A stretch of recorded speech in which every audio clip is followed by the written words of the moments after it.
In the inky blackness beyond the orbit of the last planet in the Terran system, an object drifted in eternal silence.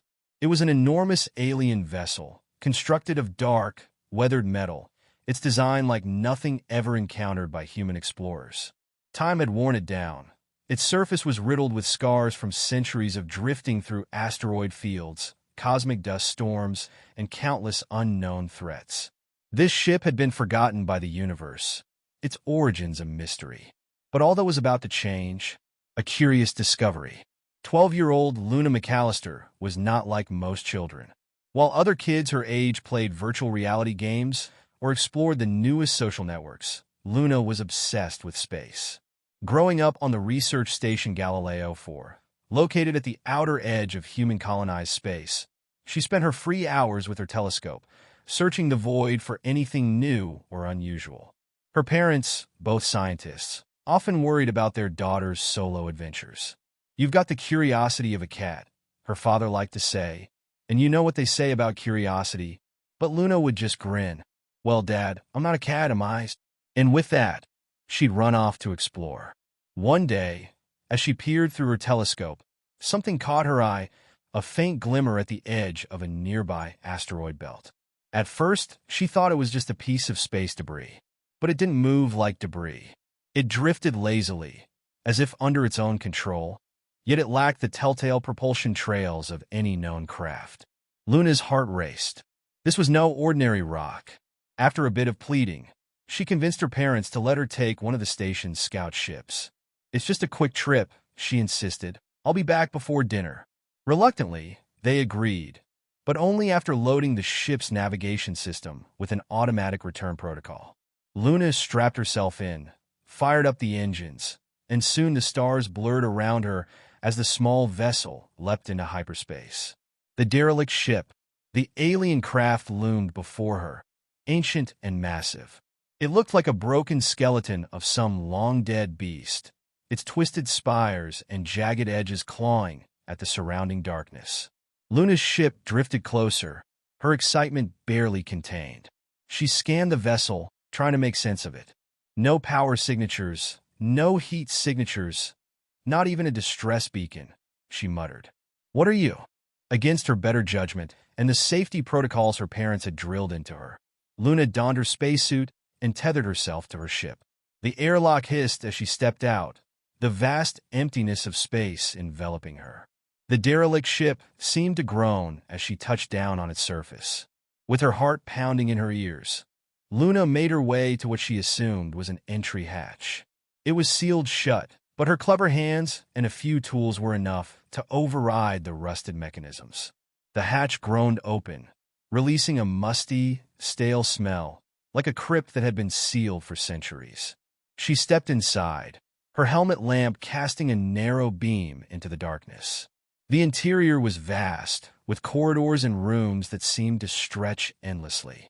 Strange glyphs covered the walls, glowing faintly as if awakening after a millennia-long slumber.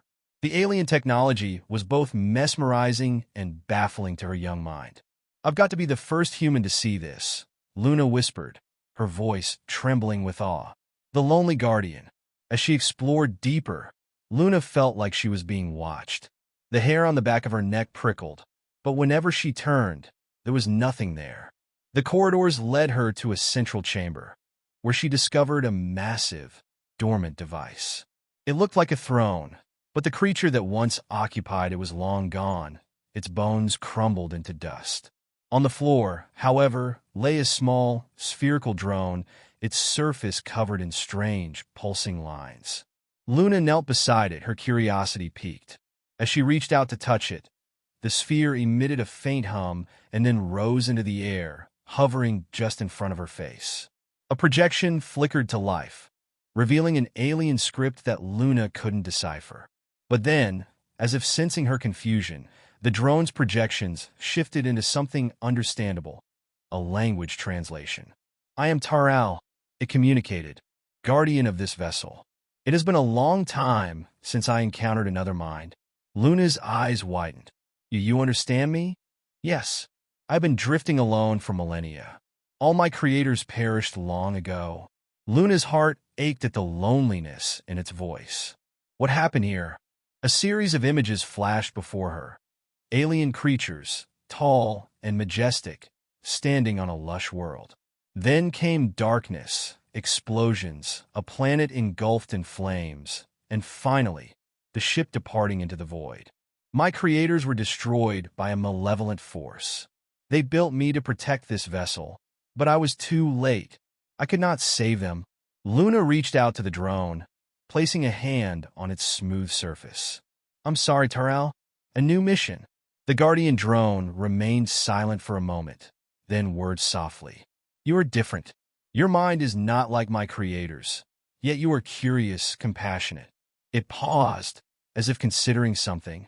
Would you help me fulfill my final mission? Luna's eyes sparkled. What mission? Tyrell's lights flickered brighter. In the ship's databanks, there are coordinates to a hidden world, a refuge my creators hoped to reach. I was meant to guide them there, but I failed. Perhaps with your help, I can complete my duty. Without hesitation, Luna nodded. Let's do it. The drone whirred to life, sending a signal through the ship. Long-dormant systems rumbled and creaked. Luna could hardly contain her excitement as the alien vessel began to power up. The ship was ancient, but with Tyrell's guidance, it came alive, like an old warrior awakened for one last quest. As the alien craft's engines roared to life, Luna's small scout ship latched onto its hull. Together, they disappeared into hyperspace, leaving behind the quiet solitude of the asteroid belt. Epilogue: New Horizons. The derelict alien ship, now with a new purpose, shot through the stars with a young human girl and a centuries-old guardian at its helm. Tyrell and Luna worked side by side, their bond growing stronger with every new discovery. It would take years, but they would find the hidden world. And along the way, Luna would learn more than she ever dreamed about the universe and herself. The adventure of a lifetime had only just begun. Because sometimes, the most extraordinary friendships are born in the loneliest corners of the universe.